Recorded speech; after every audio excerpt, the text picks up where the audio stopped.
The trash bag was black. I remember that detail the way you remember strange, specific things about moments that split your life in two, before and after. It was a heavy-duty contractor bag, the kind my mom kept under the kitchen sink for yard work, and she had shoved things into it without folding them, without any real system, just grabbed and pushed and tied the top in a loose knot that came undone when she swung it onto the porch, so that a sleeve of one of my flannel shirts stuck out through the gap, like a flag. It was a Tuesday night in October. I was 17 years old. I had come home from my shift at the grocery store.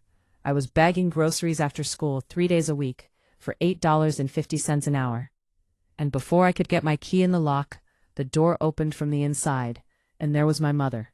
And her face had the expression it got when she had been building towards something all day and had finally reached the point where she was going to say it. She said, "You need to go." I said, "What?"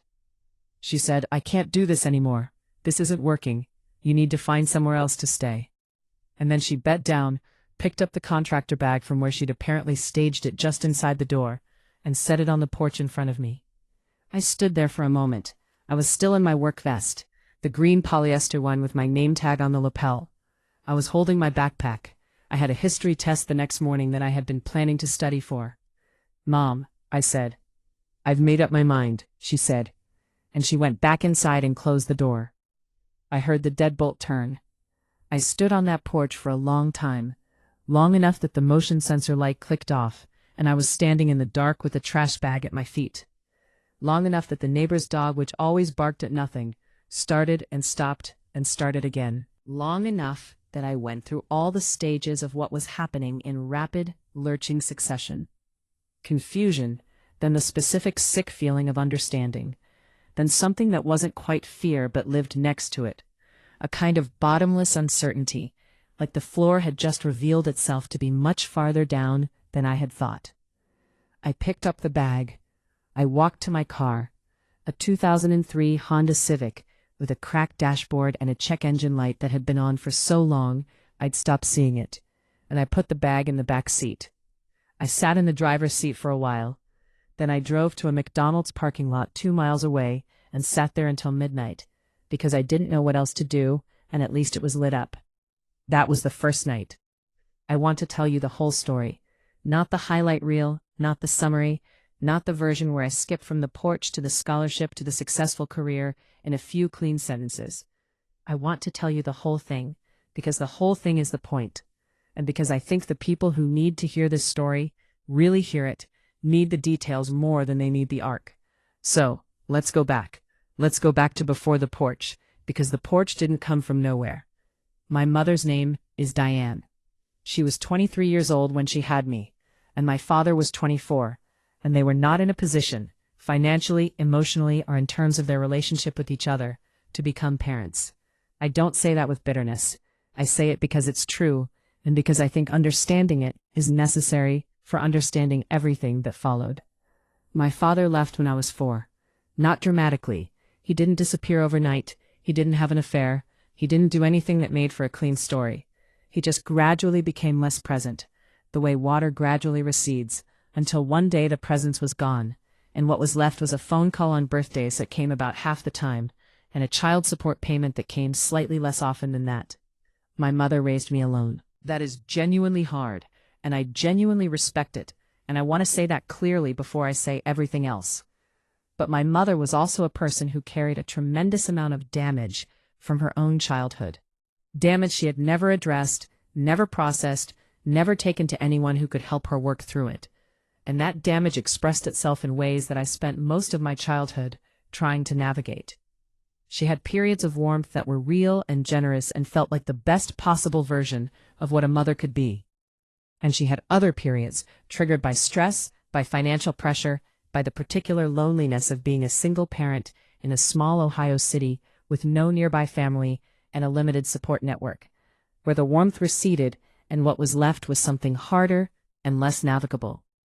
She struggled with money constantly. This is not her fault exactly. She had not been given tools for it, and the system she was operating in was not designed to make single parenthood financially sustainable. But the stress of it was always present in our house, always one late notice or unexpected expense away from crisis. And children absorb financial stress the way they absorb everything, without understanding it, without having words for it, just carrying it in their bodies like a low-grade fever. By the time I was a teenager, the dynamic between us had calcified into something I didn't have a name for then, but would later come to understand as codependency with a sharp edge. I managed her moods the way some children manage the weather, watching the signs, adjusting my behavior, trying to stay in the zones that kept things calm. I was good at it. I was good at it the way children who have to be good at something become good at it, through repetition and necessity and the absence of any alternative. I was also, during high school, beginning to quietly figure out that I was going to have to build my own life without much help from anyone. This was not a dramatic realization. It crept up on me in small ways. The way my college counselor at school mentioned financial aid without me having to ask, because she had noticed something. The way I started reading about scholarships in the library after school, on the computers there, before going to my grocery store shift. The way I began to understand that the future I wanted, vague as it was in its specifics, was going to require a very deliberate kind of effort, because nobody was going to hand it to me, and nobody was particularly positioned to help me build toward it. Junior year was the year things started to deteriorate at home. I think what happened is that I stopped being quite as good at managing the situation. Not because I stopped trying. I tried, probably harder than was healthy, but because I was also, simultaneously, beginning to have a life that existed outside the house. I had the job at the grocery store. I had a small group of friends. I had a growing sense of my own interior life, my own preferences and opinions, the first real outline of a self that was separate from the role I played at home. And that separateness was threatening to my mother in ways I couldn't fully understand at 17. The fights, when they happened, were about ordinary things. A dish I hadn't washed, a night I came home later than I said I would, a tone of voice she interpreted as disrespect. But the fights were never really about those things. They were about something bigger and harder to name, something that had been building for years, and by senior year they were happening more frequently and with more intensity, and the house felt like a place where the walls were always slightly too close together. I had been accepted to a program at school, an early college initiative that allowed high school seniors to take community college courses and earn credits, and I was taking 2 of those courses that fall, on top of my regular high school schedule and my work shifts. I was busy in a way that probably registered to my mother as me pulling away, as me prioritizing other things over her, even though from my side it felt like the opposite, like I was building something that would ultimately be better for both of us, because if I got a scholarship, if I got out and built a stable life, that would be good for everyone. She didn't see it that way. Or she did see it, and what she saw frightened her. In the week before the porch, there had been a fight. I had stayed late at school for a study group for one of my college courses, and hadn't texted to say I'd be late coming home. And when I got home, she was in a state that I recognized, the particular combination of anger and hurt, and something underneath both of those that I can only describe as abandonment, the feeling of being left, even when the leaving was just a 17-year-old staying late at a study group. I apologized. I meant it. I thought the fight was over. It wasn't over. It had gone underground, the way fires do when they're not quite extinguished, and it was burning there, under the surface, for the next 4 days, until a Tuesday night in October, when I came home from work and she had made a decision. So, the McDonald's parking lot. I sat there until midnight, and then I drove to a park nearby, a small municipal park with a parking lot that I knew was not officially closed at night, because I had driven through it before, and the gate was always open. I parked under a light, reclined my seat as far as it would go, pulled my work vest over my shoulders like a blanket, because I hadn't thought to grab a jacket from the bag, and tried to sleep. I did not sleep well. The seat of a 2003 Honda Civic is not designed for sleeping, a fact that seems obvious in retrospect, and that I confirmed comprehensively that first night. I dozed in increments, woke up cold and disoriented multiple times, and was fully awake by 5:30 in the morning, watching the sky go from black to gray. I had a history test in 3 hours. I drove to the school parking lot early, used the restroom to wash my face and change my shirt. I had found a cleaner one in the bag, and sat in my car reviewing my history notes until the building opened. I got a 91 on the test. I tell you that not as a brag, but as a piece of information about the particular kind of compartmentalization that crisis produces in some people. I went into that test room, and I closed everything else off, and I answered the questions, and I did not allow myself to think about the previous night until the paper was on the teacher's desk, and I was walking back to my locker. And then, in the hallway, I ran into Mrs. Patterson. Mrs. Patterson was my English teacher. She was in her 50s, small and deliberate in her movements, with the kind of patient attention that good teachers develop over decades, the ability to look at a student and see not just the surface presentation, but what's underneath it. She had been one of the teachers who had encouraged me with my writing, who had flagged scholarship opportunities she thought I should apply for, who had treated my intellectual interests as genuine, rather than as aspirations above my station. She looked at me in the hallway and said, "Are you all right?" I said, "I'm fine." She said, "You look like you slept in your car." I had, of course, slept in my car. I don't know exactly what she saw, some combination of the slightly off shirt, the pallor, the particular quality of exhaustion that is different from ordinary tiredness, but she saw something. I said, "I'm having some issues at home." She said, "Come talk to me after school." I almost didn't. I almost invented an excuse, or just didn't show up. I was used to solving my own problems in private, or rather, I was used to not solving them, to carrying them quietly until they went away, or until I found some workaround that kept things functional. The idea of telling an adult what was happening felt both necessary and terrifying.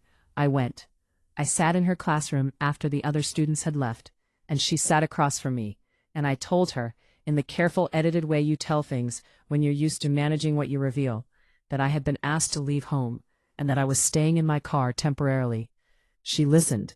She didn't make a face of horror or pity, which I would have hated. She asked a few quiet questions. How long? Did I have enough food? Was I safe? I answered honestly. Then she said, "I'm going to make some calls." "Please don't call my mom," I said. "I won't call your mom," she said. She called the school's social worker, a woman named Ms. Bertrand. The three of us met the next morning. Ms. Bertrand was matter-of-fact and practical, in a way that I found enormously reassuring. She didn't dramatize the situation, didn't treat me like a tragedy, just laid out the options that existed. There were not many options for a 17-year-old in my specific situation in that specific city. I was a minor, but barely. I would turn 18 in 4 months. The formal foster care system was possible, but involved processes that would take time I didn't have in an immediate sense. There was a youth shelter in the city, but it had a waiting list, and I would have to share space with people in significantly more acute crisis than I was. And something in me resisted that. Not because I thought I was better, but because I was afraid that if I went somewhere that felt like bottoming out, it would be harder to keep moving forward. What Miss Bertrand found through a connection she had was a family, the Kowalskis, a couple in their late 50s whose own kids had grown and left, who had for many years quietly provided informal short-term housing for students in exactly the kind of situation I was in. They weren't a licensed foster placement. They were just people who had a spare room and a willingness to help. I slept in my car for 4 months before the Kowalski option came through, because it took time. Time for Miss Bertrand to make the connection, time for the Kowalskis to confirm they had space, time for the various informal logistics to line up. 4 months of park lots and occasional gas station mornings, and the particular discipline of keeping myself together well enough to function at school and work, while living in a way I was embarrassed about, and hiding from everyone who didn't need to know. I want to tell you what those 4 months were actually like, because I think the experience of it is important. The first thing you learn when you're sleeping in your car is that the cold is a logistics problem before it's an emotional one. October in Ohio becomes cold fast. Not brutal, not yet. The brutal cold comes later, in January and February, but cold enough that sleeping in a car without a working heater is an exercise in problem solving. My car's heat worked, but running it overnight would drain my gas tank, and gas cost money that I needed for other things. So I learned to run it for 20 minutes before I tried to sleep. to warm the interior as thoroughly as possible, and then turn it off and wrap myself in whatever I had. I had, by the end of the first week, assembled a functional if unglamorous sleeping setup. A sleeping bag I bought at a thrift store for $11, a small pillow, and a flannel blanket that had been in the back of my car since the previous winter. I kept them folded in the trunk during school and work hours, so that if anyone looked in my car they wouldn't see evidence of what my car actually was. The hiding of it, was maybe the hardest part, not the physical discomfort, though that was real and persistent. The hiding, the performance of normalcy, maintained constantly, at school and at work, the management of a secret that felt enormous and that I was terrified would, if discovered, change the way people looked at me in ways I couldn't predict or control. My coworkers at the grocery store didn't know.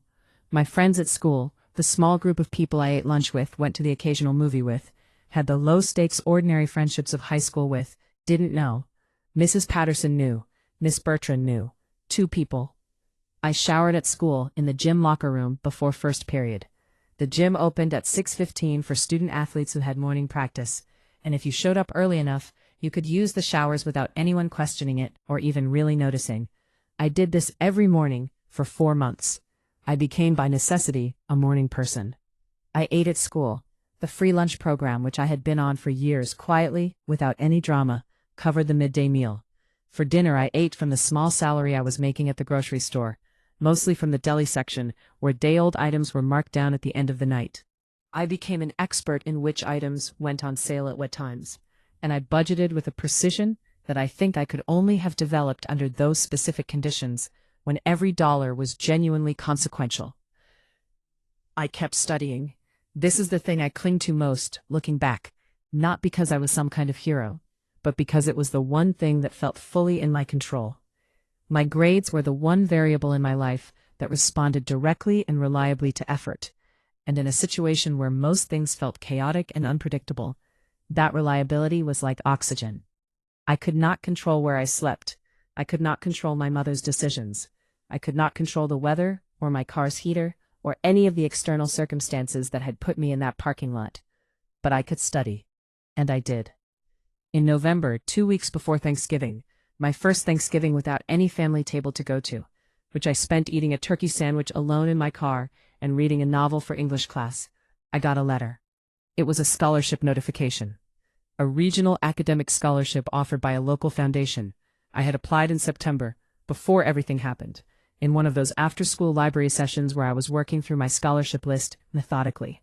The scholarship was for $5,000 per year, renewable for 4 years if you maintain the required GPA, for students demonstrating both academic achievement and financial need.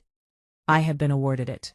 I sat in the school hallway, where I'd opened the letter and read it 3 times. $5,000 a year, for 4 years, $20,000, conditional on grades I knew I could maintain. I did not cry. I don't know why I didn't cry. I think I was operating at the time with the kind of emotional compression that was necessary for survival, a dampening of the full range of responses so that I could keep functioning. I folded the letter carefully and put it in my backpack. Then I went to find Mrs. Patterson, because she was the person I wanted to tell. She was in her classroom, grading papers. I knocked on the open door. She came around her desk and read it. And then she looked at me, and her eyes went bright in a way that I recognized as the thing adults do when they're moved by something and are trying not to overwhelm you with it. "This is the beginning," she said. She was right.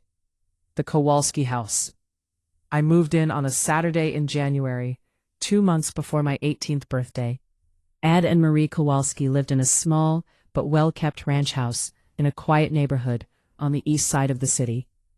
Ed was a retired postal worker. Marie had taught elementary school for 30 years.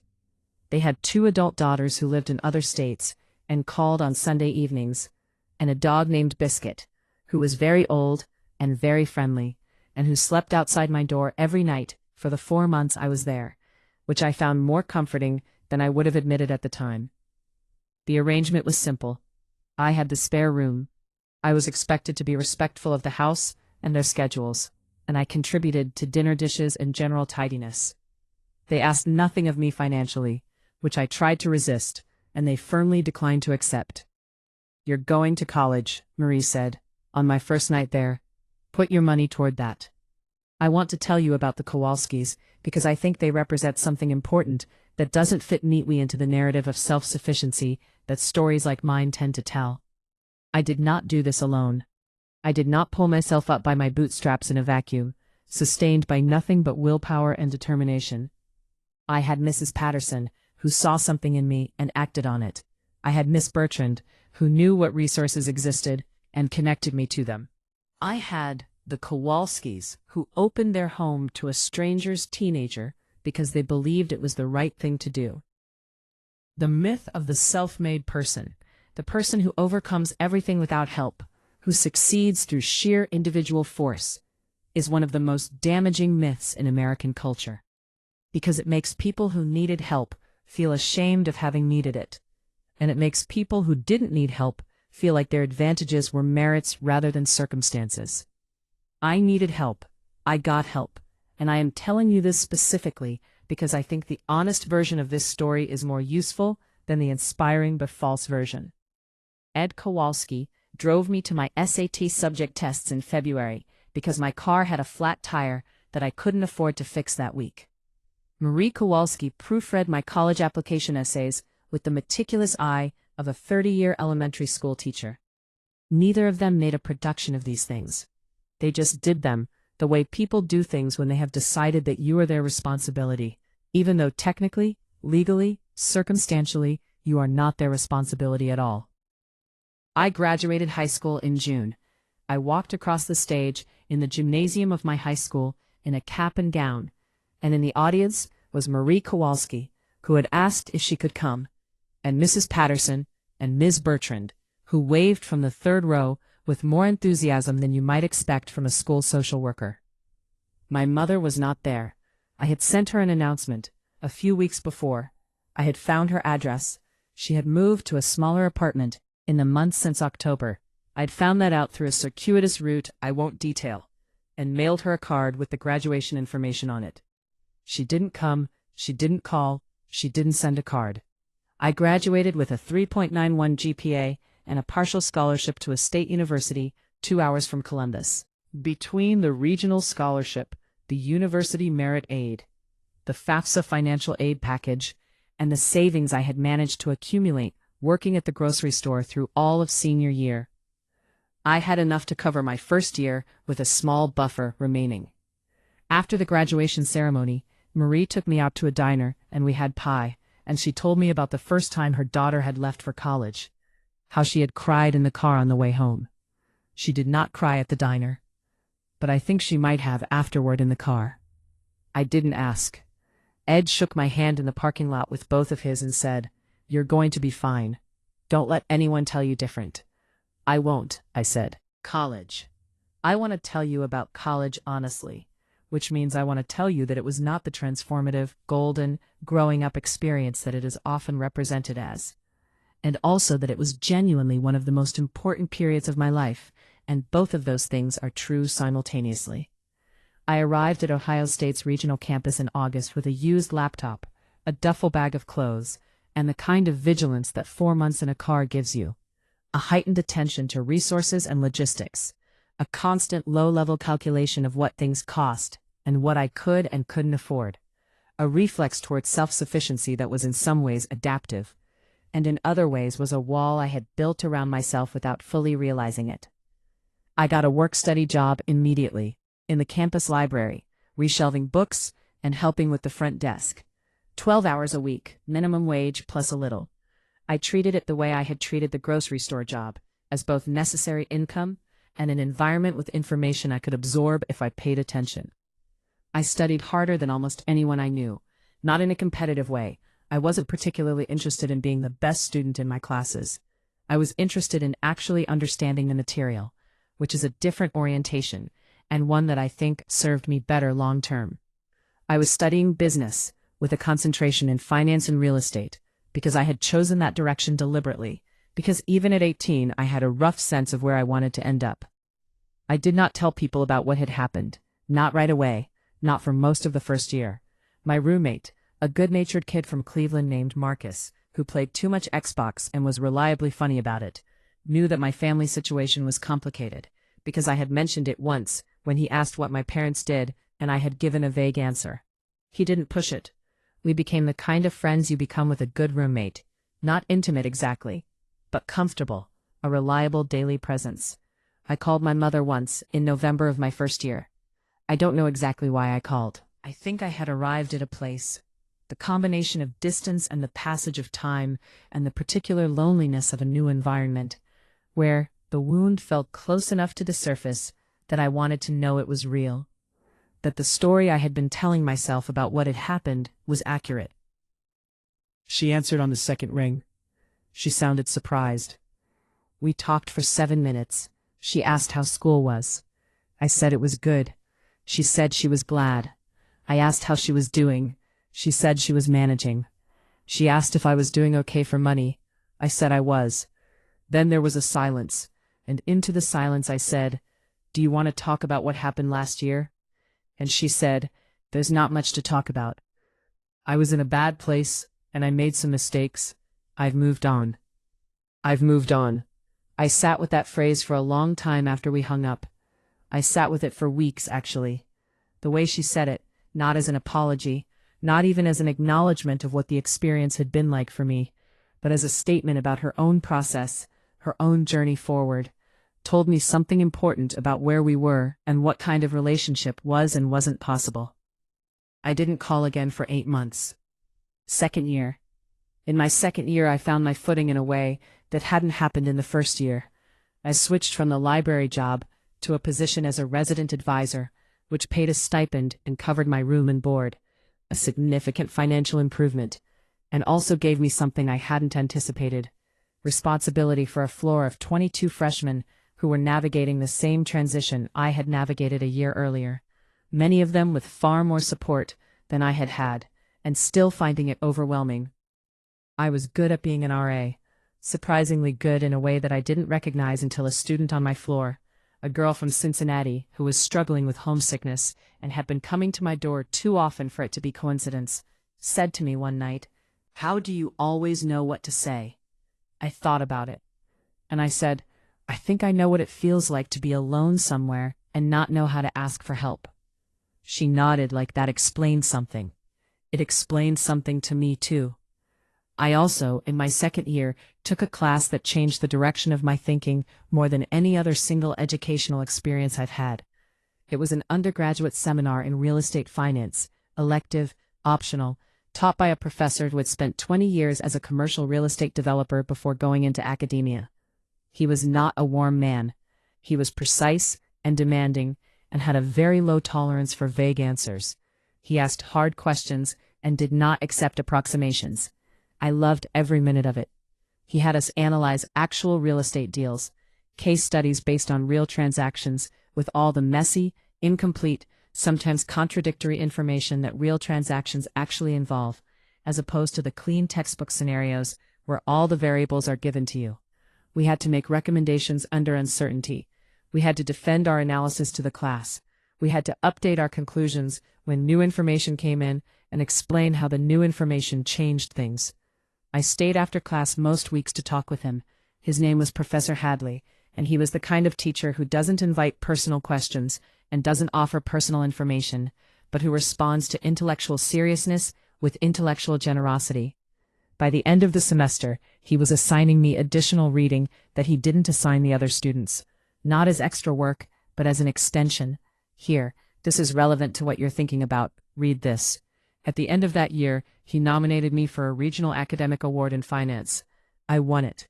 The award came with a small monetary prize, and more valuably, an invitation to a networking event in Columbus, where I met working professionals in real estate finance, my first real contact with the industry I was working toward. I shook hands with people who ran real estate investment firms and commercial lending operations and property management companies, and I listened more than I talked. And I took note of names and firms and the way people in that world spoke about their work. I drove home from that event in Columbus thinking about the future in a way that felt for the first time not like hope, which is vague and fragile, but like a plan, specific and buildable. I stopped at a gas station on the way home and bought a small notebook. I started writing in it that night in my dorm room, with Marcus asleep in the other bed. I want to tell you about the summer between my second and third years, because something happened that summer that I have thought about almost every day since. I went back to Columbus for the summer. I had lined up an internship at a small property management firm, unpaid, but I was picking up shifts at a restaurant to cover my expenses, and I was staying at a friend's apartment, sleeping on a couch that was only marginally more comfortable than my car had been. One evening in July, I drove past my old neighborhood. I don't know why. I wasn't going anywhere near it by necessity. I think I needed to see it. I drove slowly down the familiar street, past the houses I had walked past for years, and I slowed down when I got to my mother's old house, and then I remembered she didn't live there anymore. She had moved to the smaller apartment, and I sat there in front of the house where I had grown up, looking at someone else's potted plants on the porch, where I had been handed a trash bag, and I felt something very specific. Not sadness exactly, not anger, something more like distance. The feeling of having traveled far enough from a thing that it has become, finally, a thing that happened, rather than a thing that is happening. I drove home to the couch and wrote in my notebook for an hour. The next day I called my mother. This time the conversation was different. Not dramatically different. She was not transformed. There was no grand reckoning. But I had changed enough, and she had changed slightly, and the combination meant we could talk for 23 minutes without it going to the place it usually went. She told me about her job. She had gotten a new one, at a medical billing company, and she seemed to feel better about it. I told her about the internship. She said that sounded smart. At the end she said, slightly awkwardly, as if she had been preparing it, "I know things weren't great between us. I know I didn't handle things well." I said, "I know." I didn't say anything else, not because I didn't have things to say, but because I had learned by then that the things I had to say were mine to work through, not hers to receive. She was not able to receive them in the way I needed, and expecting her to be able to receive them was expecting something she didn't have to give. That's not an excuse for what she did, but it's a fact about who she is. We said goodbye. It was civil. It was the beginning of something, not a reconciliation exactly, but a thaw, a careful, cautious, heavily qualified thaw. Third and fourth years. I finished college in 4 years, as planned, with a 3.78 GPA and a job offer. I had applied during my final semester to an entry-level position at a commercial property management company in Columbus, and they had hired me based partly on my internship work and partly on a referral from Professor Hadley, who had stayed in vague touch and wrote me the kind of reference letter that opens doors. I was 22 when I graduated. I walked across a stage, received my diploma, shook hands. In the audience was Marcus, who had also graduated and who had made the drive from Cleveland to be there. In the audience was a woman named Jess, who I had been dating for 8 months and who would become, over the following years, one of the most important people in my life. Mrs. Patterson had sent a card, which I found at my apartment when I got home. The Kowalskis sent flowers, which arrived 2 days later, slightly wilted from the shipping, which somehow made them more dear. My mother was not there. I had told her about the graduation date, mentioned it in one of our now irregular phone calls. She said she would try to make it. I had understood from the way she said it that she probably wouldn't. She didn't. It didn't ruin the day. That's the thing I want you to understand. By that point, her absence was painful, but not devastating. The devastation had happened earlier, at 17, in the October dark, on a porch in Ohio. And I had survived it, and the survival had changed what her absences were able to do to me. They still hurt. They always hurt, but they no longer had the power to undo me. I started my job in July. I moved into my first apartment, a real one, a one-bedroom, the first space I had lived in alone since my car, and I bought a bed and a small table and a couch from a thrift store, and I put a post-it note on my laptop with a number on it. Not a trailer park, not a specific property, just a number, a savings target. I was building, quietly, methodically, the way I had learned to do things. The years after college. I am going to take you through the years after college with somewhat more speed than I have told the earlier parts, because the shape of those years is more straightforward, less dramatic, more cumulative. It is the story of a person who decided what they wanted and work toward it with patience and discipline. And those stories are important, but they do not require the same level of granular detail as the story of sleeping in a car. I worked in property management for 6 years. I was promoted 3 times. I managed increasingly large and complex portfolios. I got my real estate license in my 2nd year. I started investing, small at first, a fractional stake in a residential rental with 2 colleagues from work who were also trying to get into the investing side of things, and then gradually larger as my savings grew and my expertise deepened. Jess and I broke up after 2 years, got back together, and eventually, in my 5th year after college, got married in a small outdoor ceremony in August. She is a physical therapist. She is patient and funny and has a clear sense of right and wrong that I find both admirable and occasionally challenging. She knew the full story of my childhood from the beginning of our relationship. I told her on our 4th date, because I had learned by then that carrying secrets is expensive, and I had been paying that cost my whole life. She listened, and then she said, "Your mother had no idea who she was letting walk out the door." I think about that sometimes. My professional life built in the way that professional lads build, when you take them seriously and show up reliably and never stop learning. By my 6th year out of college, I had a portfolio of my own, small but real, 3 residential units and a partial stake in a light commercial property, and the financial trajectory was clearly established. I could see where it was going. My mother and I had, by this time, arrived at a kind of phone call relationship. Every few weeks, sometimes more often. She had stabilized in ways that I think reflected real change. She was in therapy, finally, something she had resisted for most of my childhood. And she was on medication for anxiety that had apparently been undiagnosed and untreated for decades. I say this not to excuse what she did, but to give you the full picture, because the full picture matters. She met Jess twice. At dinners I carefully arranged on neutral ground, a restaurant, not anyone's home, territory that belonged to neither of us. The dinners were not warm exactly, but they were not catastrophic. Jess was careful and courteous. My mother was on her best behavior. We ate food and talked about surface things and said goodbye in the parking lot. I was building a life, a real, solid, layered life, in a way that I had not been sure was possible for me when I was sitting in a McDonald's parking lot at midnight at 17 years old. The call. Last week, and I want to tell you this part in real time, in the present tense, because it is recent enough that I am still processing it. I came home from work on a Wednesday afternoon and found a voicemail from my mother. She calls sometimes. It's not unusual to have a missed call from her. What was unusual was the length of it. 6 minutes and 42 seconds, which is extremely long for my mother, who tends to leave voicemails that are approximately 30 seconds and consist mostly of, "It's Mom, call me back." I stood in my kitchen, still in my coat, and played it. She started with normal things, asking how I was, saying she hoped work was going well, mentioning that the weather in Columbus had been gray. And then, about 2 minutes in, she shifted. Her voice changed, became slower, more careful, the particular quality of someone who has been rehearsing what they're about to say. She said, "I've been doing a lot of thinking lately, about things, about the future. My lease is up at the end of the year, and I've been thinking about my options, and I wanted to talk to you about whether it would be possible for me to. I don't want to impose, and I know this might be a lot to ask, but I've been thinking about whether there was any way that you might have room for me to come stay with you for a while, or maybe something more permanent. I just thought I should ask."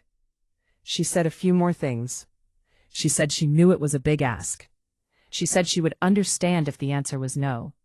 She said she just wanted me to know she was thinking about it. Then she said goodbye, and the voicemail ended. I stood in my kitchen for a long time. I want to tell you what I felt, because I think what I felt was more complicated than this kind of story usually allows for, and I think the complications are worth saying. I felt, first, immediately, before anything else, a kind of dark, vindicated irony. The same woman who had thrown a trash bag onto a porch and locked a door against a 17-year-old was now asking that 17-year-old, now 31, now a homeowner with a spare room and a stable life, if she could move in. The shape of it was almost too neat, too perfectly circular. And I noticed that I noticed that, and I noticed the part of me that wanted to simply feel satisfied by the neatness of it. Then, underneath that, something more complicated. Something that surprised me. I felt sad. Not sad for myself. I had done the work. I had processed the sadness about my own experience in the years of therapy I had done, the journals I had kept, the conversations I had with Jess and with good friends about what my childhood had cost me and what I had chosen to do with what remained. I had done that work, and I felt, if not resolved, then at least at peace with most of it. I felt sad for her, for my mother, for the 63-year-old woman with an anxious voice leaving a 6-minute and 42-second voicemail asking her estranged daughter if she could come live with her, because she had arrived at the end of her lease and the end of certain resources and possibly the end of a kind of pride that had kept her from asking for a very long time. That sadness was not comfortable. I did not want to feel it. It would have been simpler, cleaner, more satisfying as a story, to feel only the vindicated irony, only the clean arc of the reversal. But I have found, over the years, that the feelings that insist on being felt are the ones that are telling you something true. And what this one was telling me was that my mother is a human being, damaged and limited, and genuinely sorry in ways she has never been fully able to articulate. And that her suffering is real, even if it doesn't excuse what she did. I sat with the voicemail for 3 days. I talked to Jess about it. Jess listened for a long time without interrupting. And then she said, "What do you want?" That question, that simple, important, maddeningly hard question. What did I want? I wanted my mother to have been different. I wanted a version of my childhood that I hadn't had. I wanted the years between 17 and now to have been different in fundamental ways. I wanted not to have slept in a car. None of that was available. What was available was now. What was available was the decision in front of me, in the present, given the full, complicated reality of who my mother is and who I am, and what has happened between us, and what kind of future I wanted to build with her in it or without her in it. I called her on Saturday morning. She answered on the first ring, which told me she had been expecting the call, sitting with her phone nearby, waiting. I said, "I got your voicemail." She said, "I know it was a lot to ask." I said, "It is a lot to ask." There was a pause. I said, "I want to talk through some things before we talk about the housing question. I want to talk about some things that have been there for a long time. Not to hurt you. I'm not calling to make you feel bad. But I can't have a real conversation about the future without acknowledging some things about the past." She was quiet. Then she said, quietly, "Okay." I said, "When I was 17, you locked me out of the house. I slept in my car for 4 months. I finished high school and got a scholarship and built my life without any help from you. And you didn't come to my graduation, either time. And for most of the years in between, you have been present in my life in a limited and conditional way." She didn't say anything. I could hear her breathing. "I'm not saying those things to punish you," I said. "I'm saying them because they're true, and because I need you to know that I know they're true, and that I haven't pretended they didn't happen." After a moment she said, I know you know," I said. Another pause. Then she said, and her voice was smaller than I had heard it in a long time, stripped of the particular register of justification and self-protection she usually carried, she said, "I am sorry. I have been sorry for a long time. I didn't know how to say it in a way that was... I didn't know how to say it without it sounding like I was making excuses." I said, "You can be sorry and also have had reasons. Those aren't mutually exclusive." She was quiet for a long time. "The answer to the housing question," I said, "is not yes right now. I need more time than a phone call to think about what the right thing is, and so does Jess. But I'm not saying no. I'm saying I need us to do some of this differently first. I need us to actually talk, regularly, honestly, not the surface conversations we've been having. If we're going to figure out what the future looks like, we have to actually know each other." She said, "I'd like that." I said, "Then let's start there." We talked for another 40 minutes, about things I had not told her, the details of the car, the Kowalskis, Mrs. Patterson, the scholarship. Things she had not known because I had never told her, because I had closed that part of my life off from her after she closed a door on me. Not in an accusatory way. I had worked too long and too hard on not being accusatory. Not because the accusation wasn't warranted, but because I had learned that accusation keeps you in the past, and I was interested in the future. I told her the way you tell the truth about something when the truth is the point, when you're done protecting the other person from it. She listened. She cried at some points, quietly, the kind of crying where you can hear the effort of holding it together. She asked questions. She said she hadn't known about the car. She had thought I'd gone to a friend's house. She had told herself that story and let herself believe it, because the alternative was something she couldn't face. I said, I know. At the end of the call, she said, "Thank you for calling me back." I said, "Of course." And I meant it. Of course I called her back. She is my mother. The situation is complicated, and the wound is real, and the future is uncertain. But she is my mother. And I called her back, and I told her the truth, and I left the door open in a way that she was not able to leave it open for me at 17. That feels like something. Maybe it's enough. Maybe it becomes more than enough. I don't know yet. I want to close by talking about what I have learned. Not the inspirational lesson list kind of learning. Not the tidy takeaways, but the real things I know now that I didn't know when I was sitting in that parking lot at 17. I know that survival is its own form of wisdom. The specific things you learn from having to solve problems without a net, the logistics of it, the resource management, the emotional compression, those things become skills. They don't feel like skills when you're in the middle of them. They feel like suffering, which is mostly what they are. But suffering that doesn't consume you teaches you something about what you're made of, and that knowledge is permanent. I know that help is not weakness. I needed Mrs. Patterson to see me. I needed Miss Bertrand to know what resources existed. I needed Ed and Marie Kowalski to have a spare room and a generous spirit. Without those things, my determination would have had nothing to work with.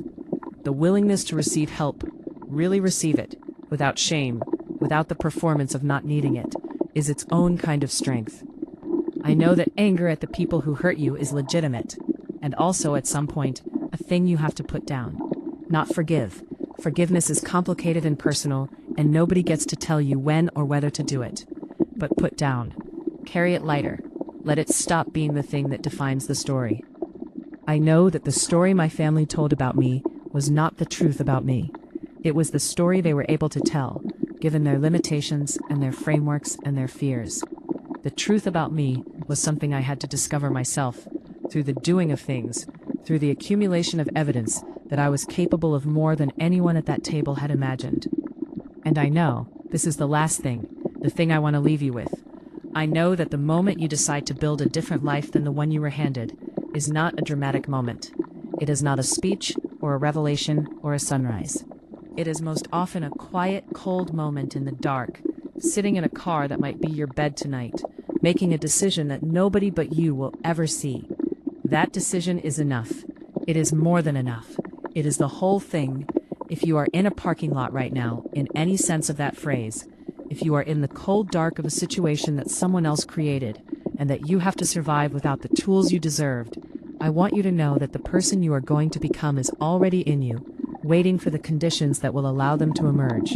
You have to make those conditions. You have to do it mostly alone. It will take longer than it should and be harder than it's fair. Do it anyway. Find your Mrs. Patterson. Accept the Kowalski's spare room. Apply for the scholarship you think you won't get. Study for the test even when you slept in your car the night before. And one day, not soon, not easily, but one day, you will call someone back and tell them the truth about what they missed. And you will mean it when you say, "Of course I called you back." Because you will have built a self that is large enough for that. That is what I want for you. That is what the whole story has been about. Thank you for listening. If this hit close to home, leave a comment. You're not alone. Subscribe for more stories every week. And if you know someone who needs to hear this today, please share it with them.